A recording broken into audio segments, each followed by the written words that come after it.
kakakku. Lihat balik apa sih waktu nama yang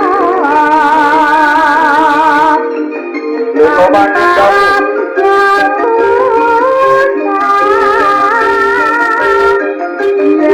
Iki kakak.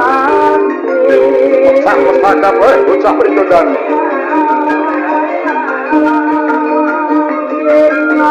Lina tranteng lapor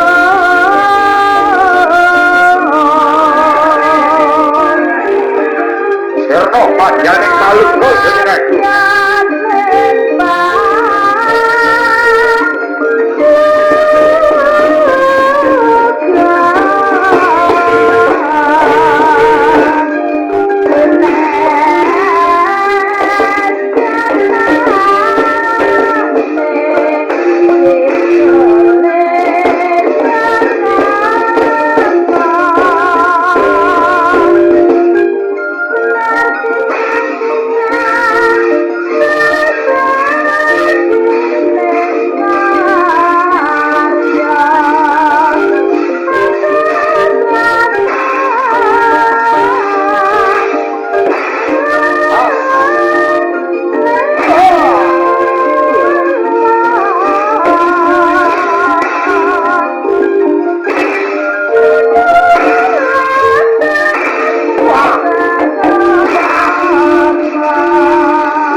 Anario.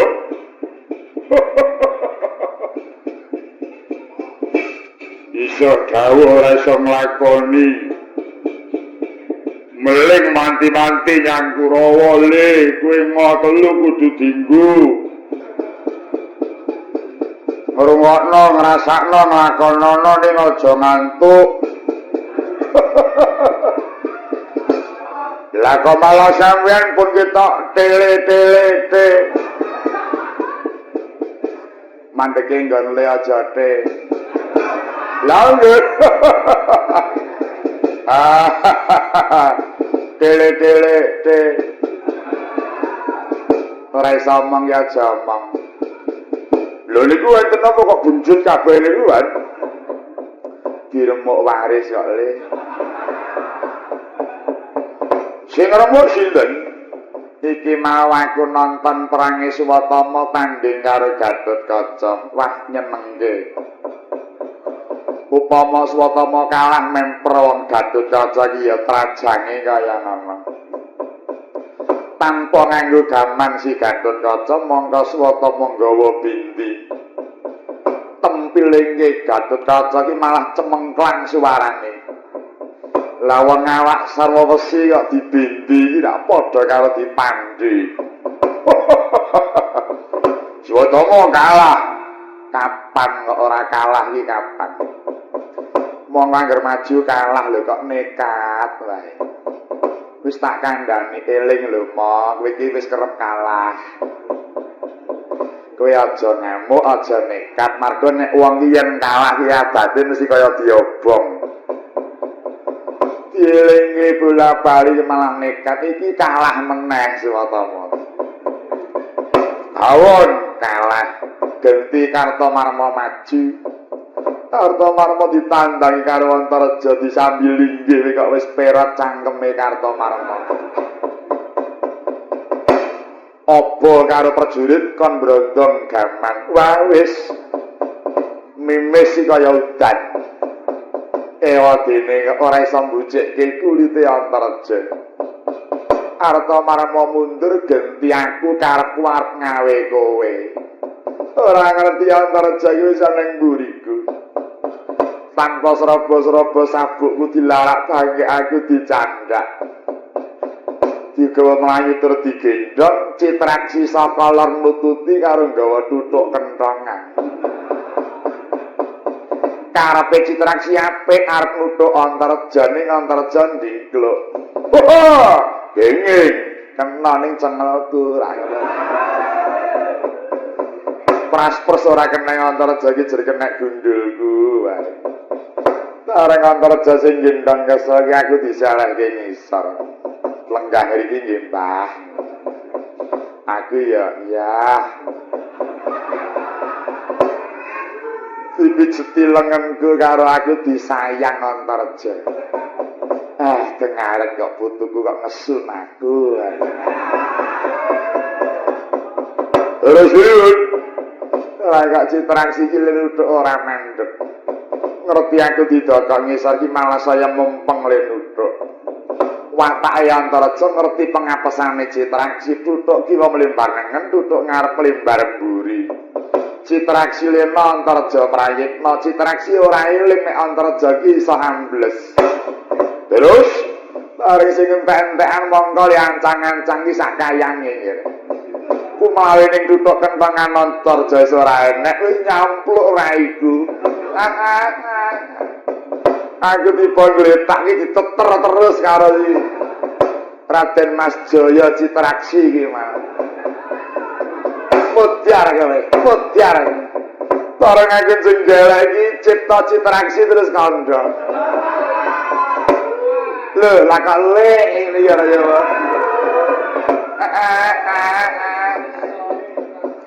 Oh, tuman bareng wis katok le nuthuk lagi ngerti nek lihe.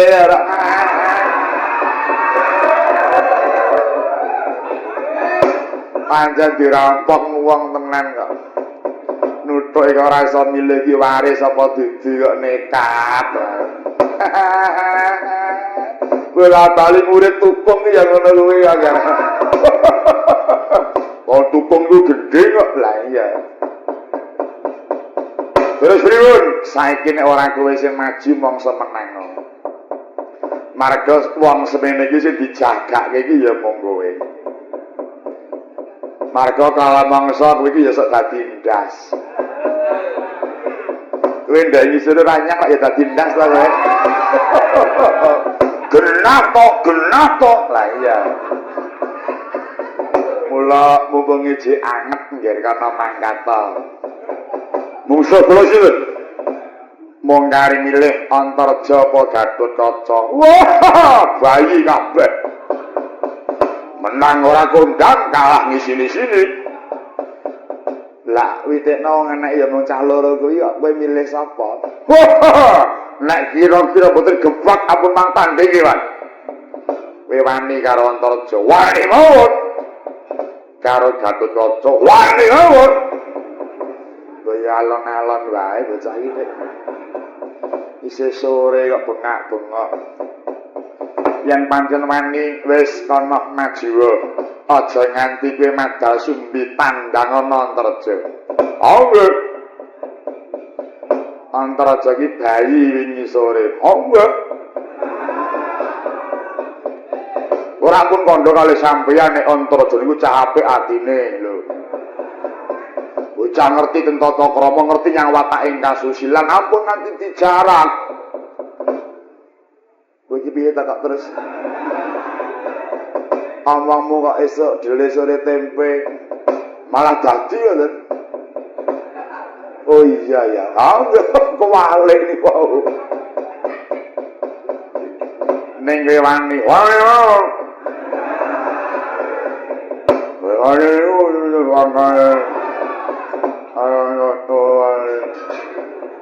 Yo, jamin nyanyi. Ya saiki nek kok jampir nyanyi perangi saiki ya saiki kok. Ya wis ora nyanyi.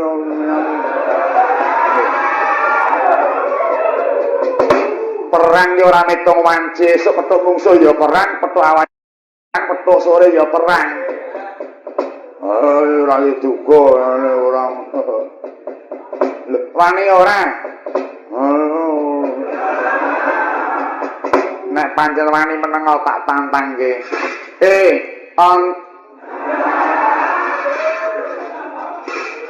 Lagi cahe. Kilo cahe. Age mang nyanyi dhewe. Pekai kak ya ramah-ramah. Siga ya benenteng kak ya. Sembunyi dalam. Rene. Tadi apa? Awakku. Pekai kak ya ramah-ramah. Sengguni dalem Pak Guru. Kowe ndek iki dibiji pira? 8. Oh, 8 Pak Guru. Wah, apik di sini apik.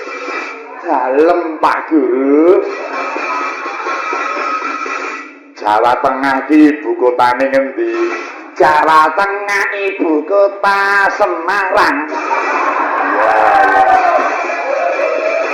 Bener. Jawa Timur ibu kota Surabaya. Cocok. Pancen bener. Laladan Surakarta kuwi kutha madya mapan ana ngendi? Wonten Silir.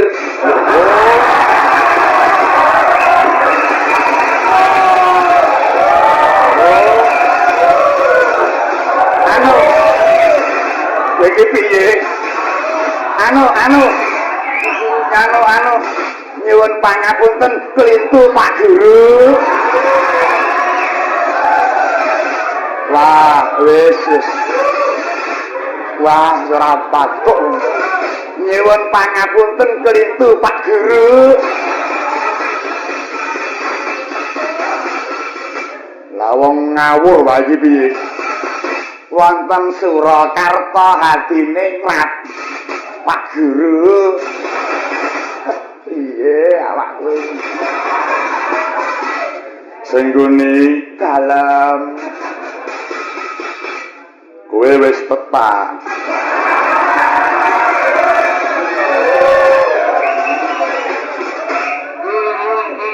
Pun delok aja.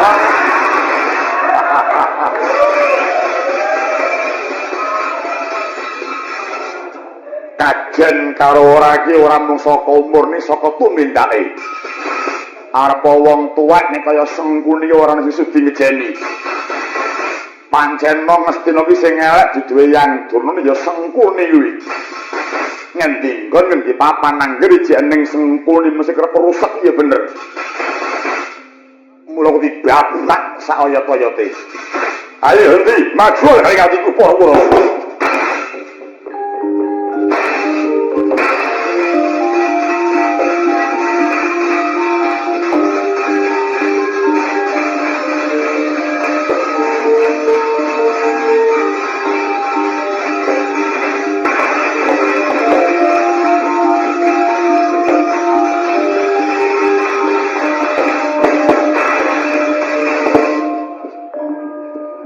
Sengkuni wonten menapa penemben? Jare Kurawa perang nggih. Mung suwe sapa? Mengsahipun Antarja kaliyan Gatotkaca menang apa kalah? Para Kurawa sami kasoran. Wah, nyisini-sini. Murite Lumana perang ngono iki kalah. Mundur tak tontoni diapure kaya ngapa bocah nyemanggaken.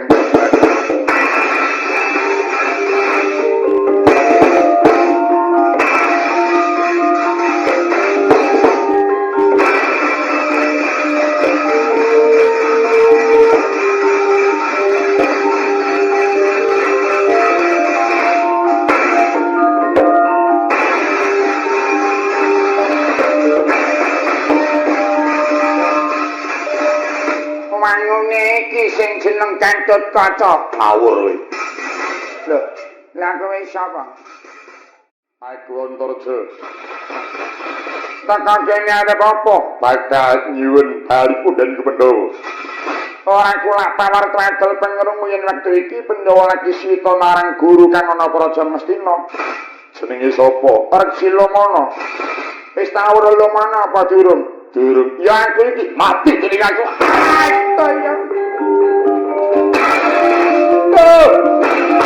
Mati. Saya. Saya.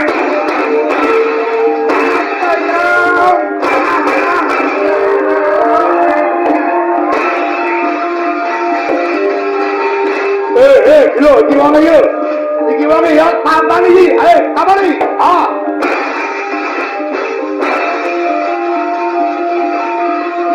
Hey, yo.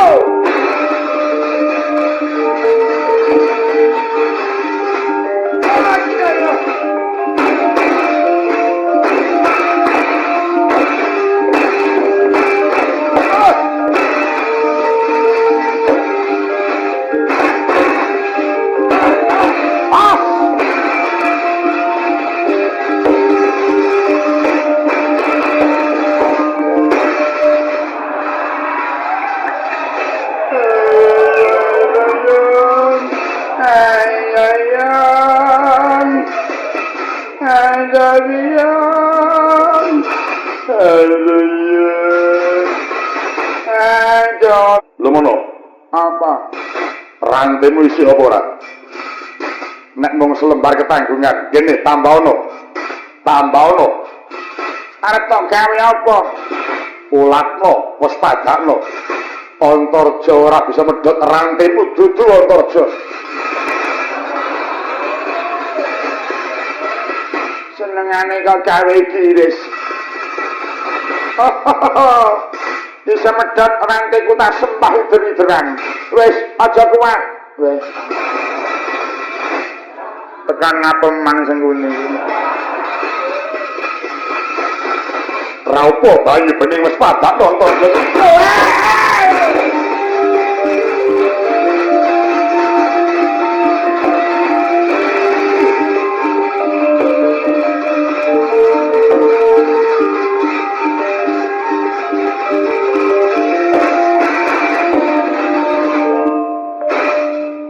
Yai Prabu, kula Kamas tak cekel sirahe arep tak tekuk glune kok terus mucut pengepe-epen njur ilang. Gadah jiwelut putih tingalipun. Sajake mengkono. Wae laka. Pancen sekti pendhita iki. Prayogi kados pundi Kakang Mas? Ora kok jeneng pun kakang ngepal katiasan ning Siadi kuwi ora. Yai. Gandengi pendhita kang lagi anyar katon ngedeng-ngedengi ngumbar marang Kadigdayan. Prayogane ayo pun kakang karo Siadi golek kekuatan. Sak ora-orane entuka ingkang sepapat lawan Begalumana iki. Monggo kula dherekaken kakang Mas.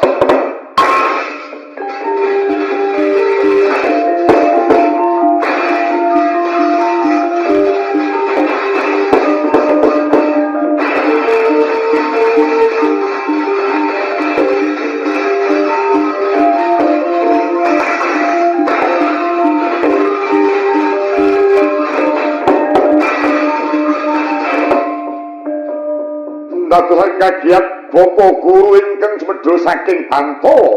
Oh, anakku nyer, anakku Prabu Baranjana. Rahayune aku bisa wasa kecengkremaning mungsuh. Mangsa sinten? Anak Pandhawa jeneng Antarja Gatotkaca bakal mamrih bali ning Pandhawa. Mongko aku wis tinasran Prabu Duryudana kinen ngilangi kliriping Korawa yaiku wujude Pandhawa. Wektu iki Pandhawa wis mapan ning Praja Ngastina ibarat kaya iwak kang wis nyemplung wuwu mung kari ngringkes siji maka siji. Inggih. Ning bontose kudu disirnake luwih dhisik. Sinten bapa? Ora riya mung kajaba siji Kresna loro Semar kuwi botohe para Pandhawa kuwi kudu disirnakake luwih dhisik. Saben ngantos bopeng kemantan kula ingkang putra seswa saged nyirnakaken Nalendra Dwaraka tuwin Kyai Nayantaka. Yen ngono nggih iki Janaka wis mangkat nyang Dwarawati, kowe wae mangkat nyang Karangkedempe. Aku njaluk Semar kudu mok tekake kene wis kudu dadi bangkit. Sampun kuwatos mangke kula bari pecahi Nayantaka. Wis nak utang entuk gawe nggih Baranjana.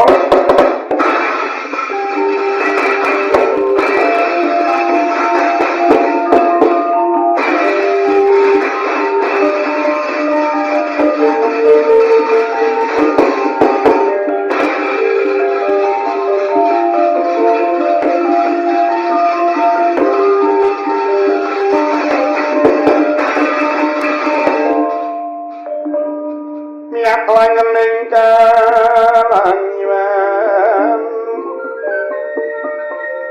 paglar pandamu salam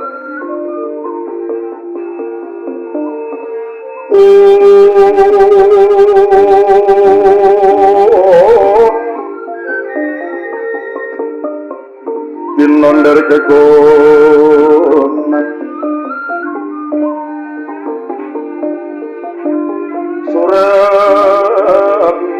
sorotetan padang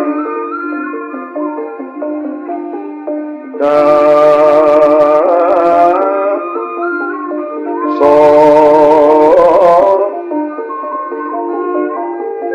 lan pacare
Dasari bangsa katiga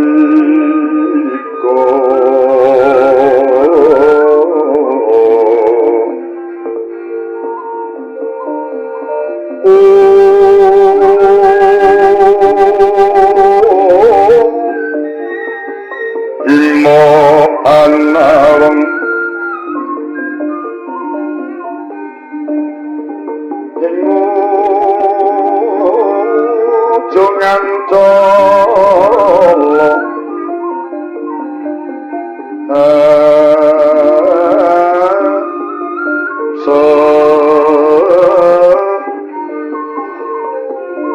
karya wigena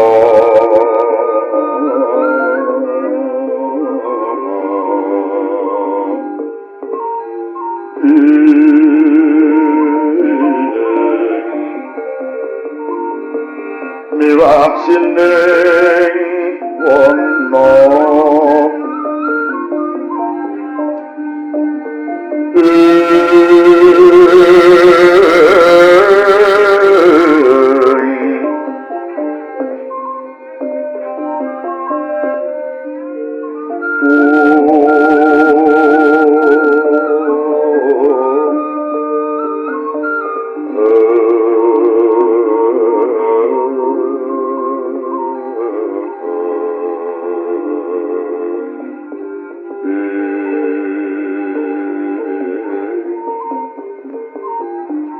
warsa gung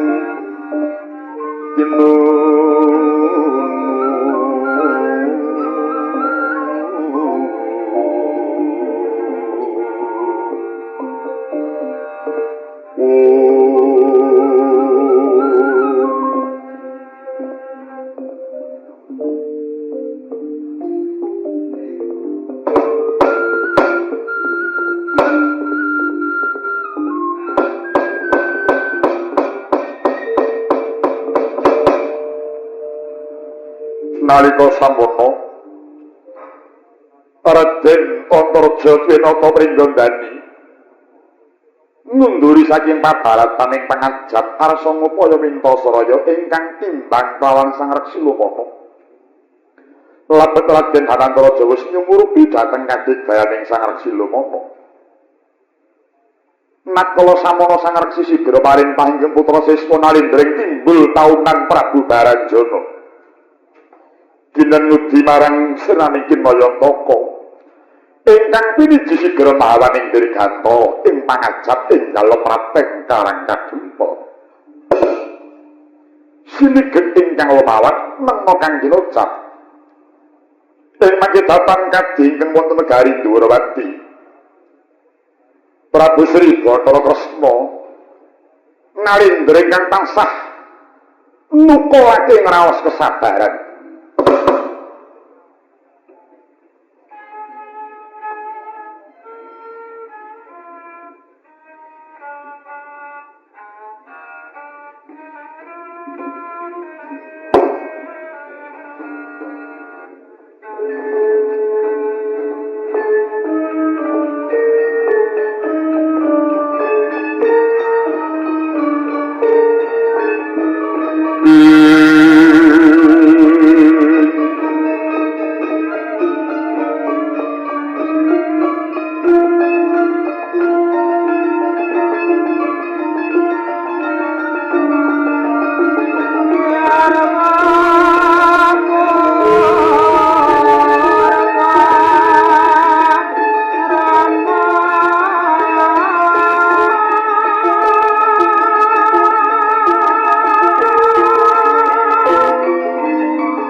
remo-remo Hyang Arga Sumunar. Semune hanya semisem-seming swasana nenggih lengkaing Gunung Kendeng. Ingkang dahat ngalila kaliling dinding salju. Sasana kang sarwi miring meh warata warni biru begorean cahya wilis wenes pinangun pantes. Sinusul kayugung kang mangelung jurang. Lenggak-lenggok dirining kanang toya kumricik swarne rindik kekelempaning toya wekasan anjep ing tebing dadiya grojogan. Dasar pasiten subur nimbuh mirah toya. Mila sagadu ing paning ngati nembungi jembing gegodhongan datang kantun sekar kang amonca warna. Lamun Cirandra panyayah gunung hakemul permadani. Lurung-lurung mahayat minggahing gunung. Gatrane winangun talundakan kinacek saben sak jangkah mangambal katingal inggil. Agul-agul watu lintang pinggir dinapit perbatang Malang. Totol huring budaya yang bobot darajating panembah datan katilar apa to tandhane. Saben sak pandeleng wonten bali palereman sinartan sasana manembah marang kang karya jagat. Katingal payor pinangun tinundha tiga hadeg-hadeg ingkang sedaya sila prabata. Kukuh bakuh sarta mengkuh gegandengan ora ginggang. Turta dinambah hinyukir luwidan. Bongkoting saka sinangga pagung pinindha ndas denawa. Dawaning blandar ulung depa dapur Nagaraja. Nyangga pemayang sila cendani gilar-gilar yayah samudra kang amblabar. Dedep tidem tan wonten ingkang sebawa. Sepining swasana kasembuh mintiring maruta mangga temah bangkit pemangun lerening Pancandriya. Lah ing mangke ingkang ngenggani praja nenggih menika nalindraning darah Yadawa. Jejuluk Prabu Sri Bathara Kresna. Ya Sang Harimurti Padmanaba Kesawa Narayana Wasudewa Danardana Danawardana ya Prabu Wisnumurti. Ya Prabu Cakramanu. Nakala mangke pinarak wonten ing Stinggil lenggah Singangsana lemek permadani. Ingkang kepareng adep nggih menika tawarnane. Kadang naksanak kapernah kaipe lawan Sang Prabu nenggih satriya saking lisan pura, inggih saking suwawa bumi, ya saking Garbaruci. Jagajeh Raden Setyaki, ya Raden Sencaki. Singomulang Jana Sriwisopwira, tambah Yuda, ya Yudana. Satriya Sekti Mandaradana Prayara Jayeng Palugon. Sawetawis ngabiyantara mersaning Sang Nata. Dereng ngantos sang katong embal pangandikan katungga pratami ing Rakanata Mandura Prabu Baladewa. Miyak ingkang sanimara seba sigra minggahing Stinggil kadada Prabu Sri Kresna sigra manembrama dhateng pratan ingkang raka.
Jaya yuwarnan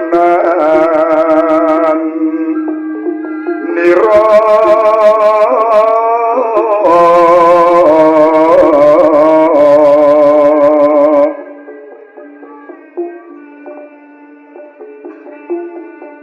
solah pira wingit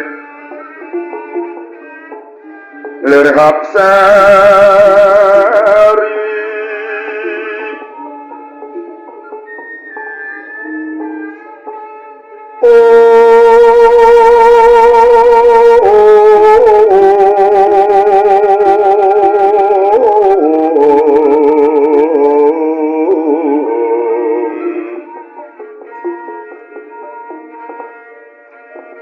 sang Narapati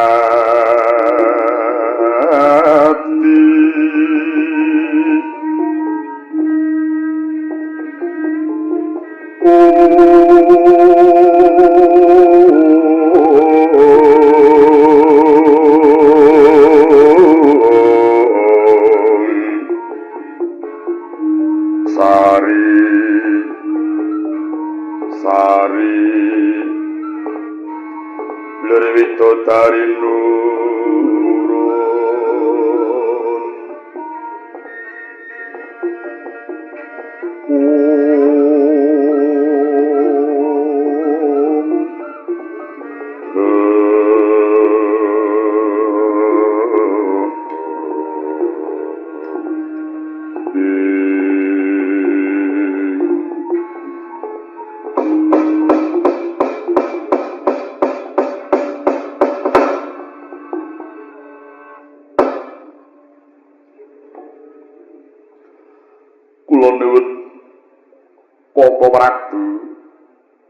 Koko Prabu Baladewa sarawuh paduka ingkang rayi ngaturaken pasegahan panakrami perbagi mawantu kunjik wonten ngarasanipun paduka Koko Prabu. Ya wis tak tampa banget panjenenganipun Kakang Siadi. Paring perbagi marang pun Kakang pangestuku tanpa napa Yai. Kawula nuwun inggih sanget anggen kawula mundi saengga jimat paripih paring pangestunipun paduka Koko Prabu. Mugi dipun prayogaken anggen paduka pinarak lelenggahan Koko Prabu. Iya, kaya ora-ora prayoga Yai. Nadyan kula mboten kantun Koko Prabu ingkang rayi ngaturaken pangabekti mugi kunjuk wonten ing sandhapanipun Koko Prabu. Adi Masetyaki wis tak tampa banget panarimanipun Kakang. Pangestuku tampan napa Yadi kawula pun sanget ing pamundi kula Koko Prabu. Katingal semengko pangawak bojro rawuhipun Koko Prabu wonten negari Dwarawati kepareng ingkang rayi nyuwun dawuh wonten wigatos ingkang pundi. Sumengkanipun Kakang tumuli nggak kepengin cerita ana ngersaning Siadi. Nalika semana pun Kakang tampa nawala saka Praja Ngastina ingkang den tampa asmani dening Yayi Prabu Duryudana. Surasaning nawala pun Kakang kinen nakseni mungguh manunggaling Pandhawa kelawan Kurawa kang wektu iki wis darbe guru anyar jenenge Reksi Lumana. Lumana darbe pangandika marang para siswa padha dene nyuwun apa kinen padha matur dewi-dewi. Yayi Prabu Duryudana nyuwun supaya kamulyan kanugrahan kang rinegem bisa turun tumurun. Yayi Puntadewa nyuwun wedharing pustaka kelima sada. Wargadara nyuwun wedharing sastra Jindra. Yayi Janaka nyuwun wedharing kawursangkan paraning dumadi. Kabeh padha disaguhi nanging kanthi penjaluk supaya Pandhawa kalawan Kurawa rukun manunggal dadi sawiji. Lelakon kang kepungkur aja nganti dibaleni meneh. Menika mujudaken pandhita ingkang sae katitik saged ngrukunaken Pandhawa kaliyan Kurawa. Yen wis gelem rukun Bratayuda aja nganti diarep-arep. Timbuling Bratayuda tadi mahananiri saing sedaya para kawula.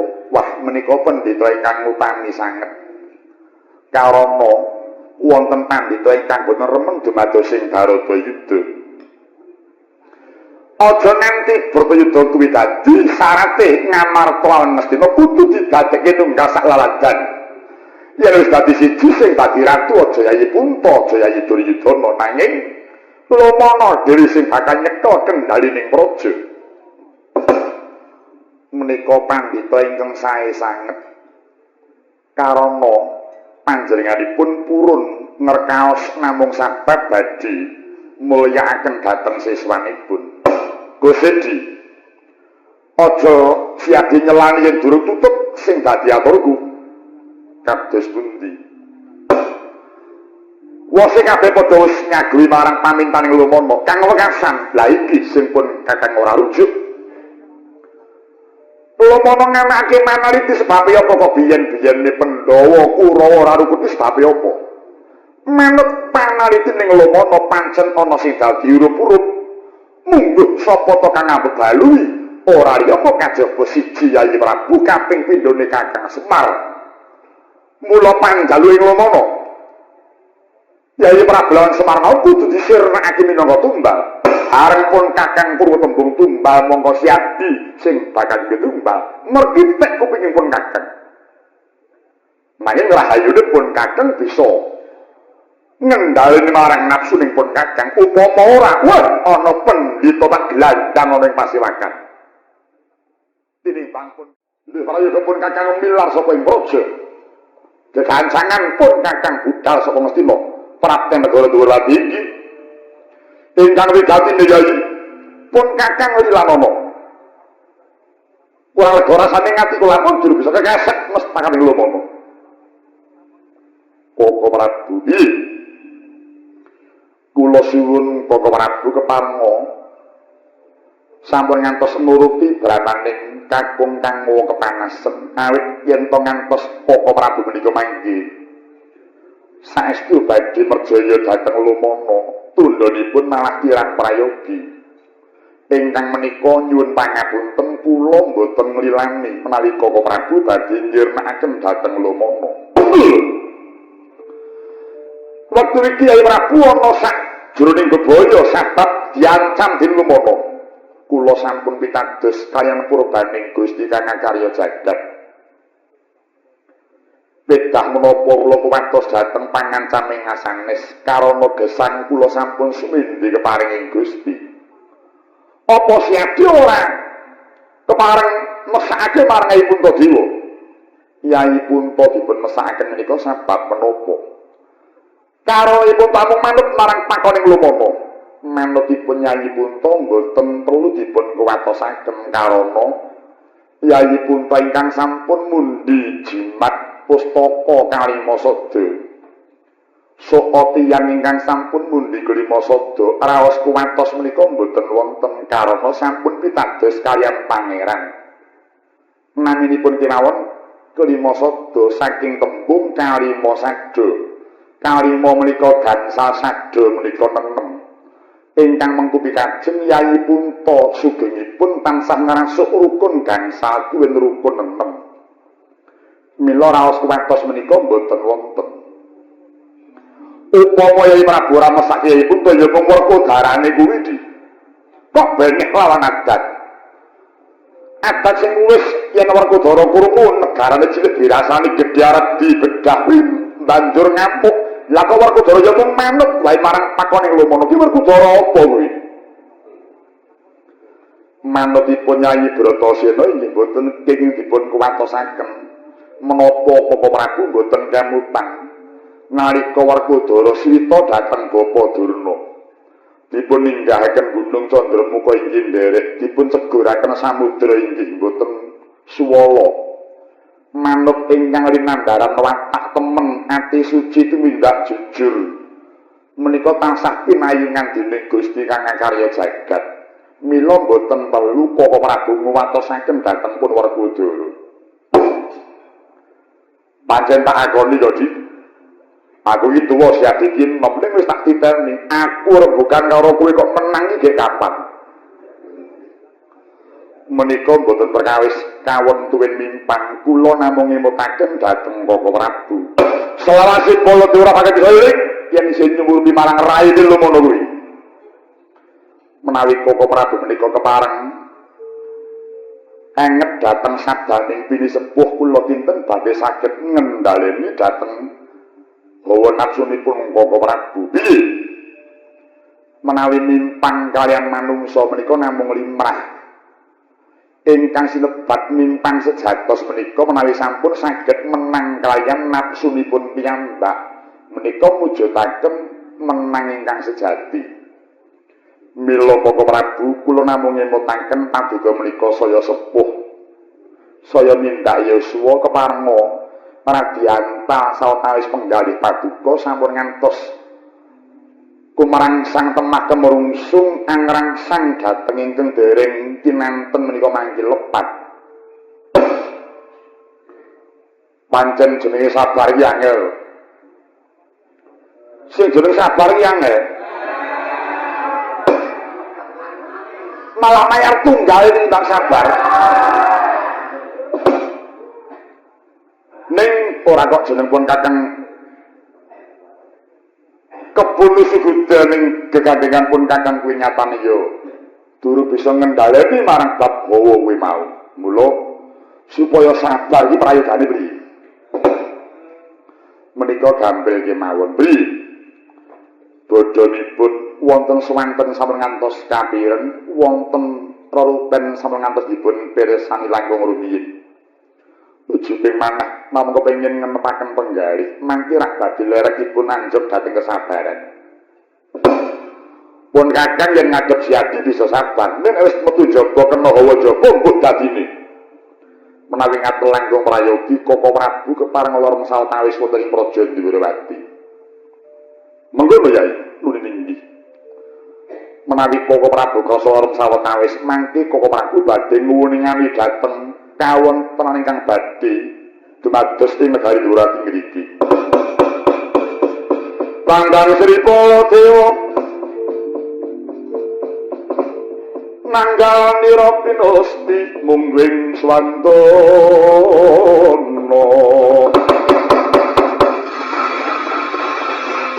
Mulak lel pancatnya